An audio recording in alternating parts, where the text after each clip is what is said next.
Kadambari silks లో anniversary day sale కళ్యాణం కమనీయం ఆఫర్ జూలై 1 నుంచి జూలై 30 వరకు 50% ఆఫ్.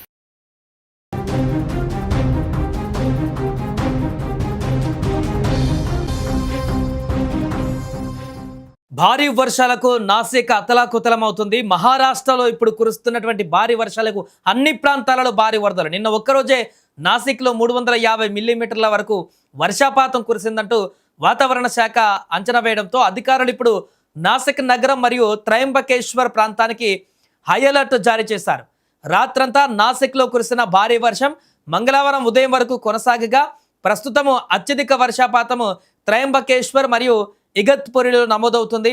ఫాల్గర్లో దాదాపు 450 మిల్లీమీటర్ల వర్షాన్ని కురిపించిన సుడిగుండం మంగళవారం నాసిక్ త్రయంబకేశ్వర్ ప్రాంతం వైపు కదులుతుందని వాతావరణ శాస్త్రవేత్తలు అంచనా వేశారు. ఇక భారీ వర్షాల కారణంగా త్రయంబకేశ్వర్ ఆలయాన్ని మూసివేశారు.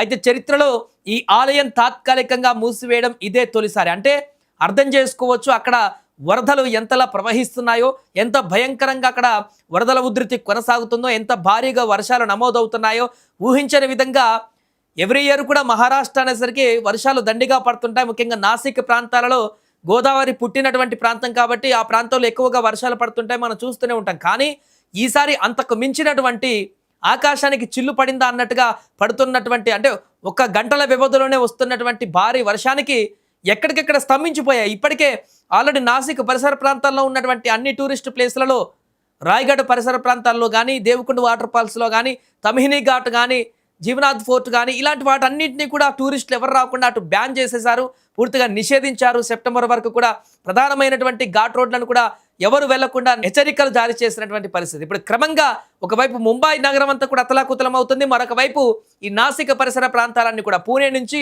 నాసిక్ నుంచి ఇటు షిరిడి వరకు పూర్తిగా వర్ష పరిస్థితులతోటి, బీభత్సమైనటువంటి వర్షాలతోటి అతలాకుతలం అయ్యేటువంటి పరిస్థితి ఏర్పడింది. త్రయంబకేశ్వర ఆలయం జ్యోతిర్లింగం అక్కడ మనందరికీ తెలిసిందే, ఎప్పుడు కూడా ఆలయం మూతపడలేదు. ఈ వర్షాల దాటికి వస్తున్నటువంటి భారీ వరదలకి బీభత్సంగా అక్కడ వరద ప్రవాహం కొనసాగుతుంది, మనం చూడొచ్చు విజువల్స్లో. దాని కారణంగా అక్కడ ఈ ఆలయాన్ని కూడా తాత్కాలికంగా మూసివేసినటువంటి పరిస్థితి చరిత్రలో. మరొక వైపు ఈ యొక్క భారీ వర్షాల నేపథ్యంలో గోదావరి కూడా ఉధృతంగా ప్రవహిస్తుంది.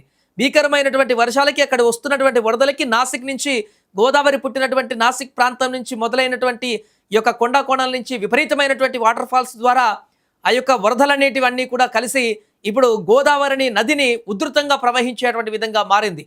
ప్రస్తుతానికి అక్కడ పైన మహారాష్ట్రలో కురుస్తున్నటువంటి భీకర వర్షాలకి క్రమంగా ఇప్పుడు తెలంగాణ వరకు కూడా గోదావరి ప్రవాహం అనేది కూడా పెరుగుతున్నట్టుగా కనిపిస్తుంది. ఇప్పటికే 10 అడుగుల మేరకు పైగా గోదావరి నది ప్రవహిస్తున్నట్టుగా తెలుస్తుంది. క్రమక్రమంగా మరికొన్ని గంటల్లోనే ఆ గోదావరి ప్రవాహం కూడా మరింత ఎక్కువ అయ్యేటువంటి సూచనలు కనిపిస్తున్నాయి. ఇప్పటికే ఆల్మట్టి డ్యామ్ వద్ద గేట్లన్నీ కూడా ఎత్తేసినట్టుగా తెలుస్తుంది. అక్కడ ఆల్రెడీ ఫుల్ డ్యామ్స్ అన్ని కూడా ఫుల్ అయిపోయాయి. అక్కడ కురుస్తున్నటువంటి నాన్ స్టాప్ వర్షాలకి, వస్తున్నటువంటి వరదల తీవ్రతకి అవన్నీ కూడా అన్ని డ్యాములు కూడా నిండిపోయి ఆ గేట్లను ఎత్తేటువంటి పరిస్థితి వచ్చింది. దీంతో దిగువకు విపరీతంగా నీరంతా కూడా చేరుతుంది. మనకు తెలంగాణలో అంత ఎక్కువగా వర్షాలు కనిపించట్లేదు, ఇక్కడ నాన్ స్టాప్గా వర్షాలు పడేటువంటి పరిస్థితి కనిపించట్లేదు.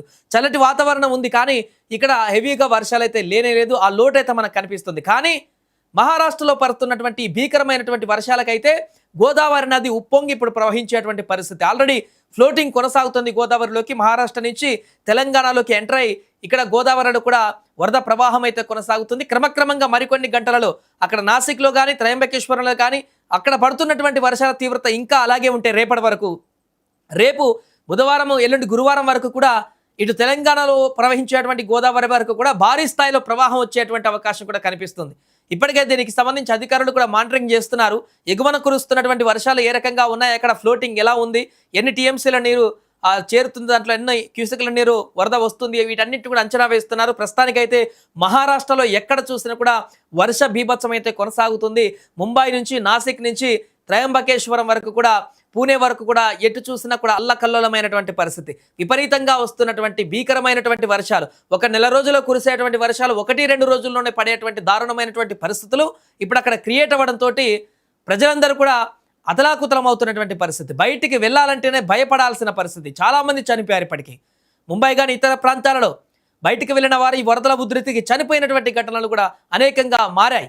అలాంటి నేపథ్యంలో బయటికి ఎక్కడికైనా దూర ప్రయాణాలు చేయాలంటేనే అక్కడ ఉన్నటువంటి లోకల్స్ కూడా భయాందోళనకు గురయ్యేటువంటి పరిస్థితి. ఇక టూరిస్టులకు అయితే చెప్పాల్సిన పని లేదు, చాలా మంది అక్కడ ఇరుక్కున్నారు. ముంబైకి వెళ్ళి అంటే కొద్ది రోజుల ముందే వెళ్ళి అక్కడ అన్ని ప్లేసెస్ చూసి వద్దామనుకున్నటువంటి వారికి మాన్సూన్లో అక్కడ చిక్కుకున్నటువంటి పరిస్థితి. కొంతమంది సేఫ్గా ఇంటికి తిరిగి వచ్చేస్తున్నారు. క్లిష్టమైనటువంటి పరిస్థితులు ఉన్నాయి అక్కడ, ఎవరు వెళ్ళకండి అంటూ కూడా వారు కూడా సజెస్ట్ చేస్తున్నారు. చాలామంది మొన్న చేసిన మన వీడియో కూడా కామెంట్లు పెట్టడం జరిగింది. పూణే పరిసర ప్రాంతాల్లో, దాని పైన ఉన్నటువంటి ప్రాంతాలలో, నాసిక్ ప్రాంతాలలో బీభత్సమైనటువంటి వర్షాలు కురుస్తున్నాయి. అక్కడ ఎలాంటి పరిస్థితి బాలేదు, సిచ్యువేషన్ బాలేదు, ఎవరు అక్కడికి వెళ్ళకండి అంటూ కూడా సజెషన్ చేస్తున్నారు. ఏదేమైనా ప్రస్తుతము త్రయంబకేశ్వర ఆలయం అయితే మూతపడింది. అక్కడ కూడా బీభత్సమైనటువంటి వరదల ఉధృతి అయితే కనిపిస్తుంది. చాలా మిల్లీమీటర్ల వర్షపాతం నమోదవ్వడం అయితే రికార్డు స్థాయిలో అక్కడ వరద ఉధృతికి కారణమవుతుంది. మరొక వైపు గోదావరి ప్రవాహం కూడా పెరుగుతున్న సందర్భంలో ఎప్పుడెప్పుడు ఇంకా ఎలాంటి ప్రవాహం అక్కడి నుంచి ప్రమాదకరమైనటువంటి ప్రవాహం వస్తుందనేది ఇప్పుడు ఇక్కడ దిగువ ప్రాంతాల్లో ఉన్నటువంటి వారికి కూడా కొంత భయాందోళన కలిగిస్తున్నటువంటి పరిస్థితి ఉంది.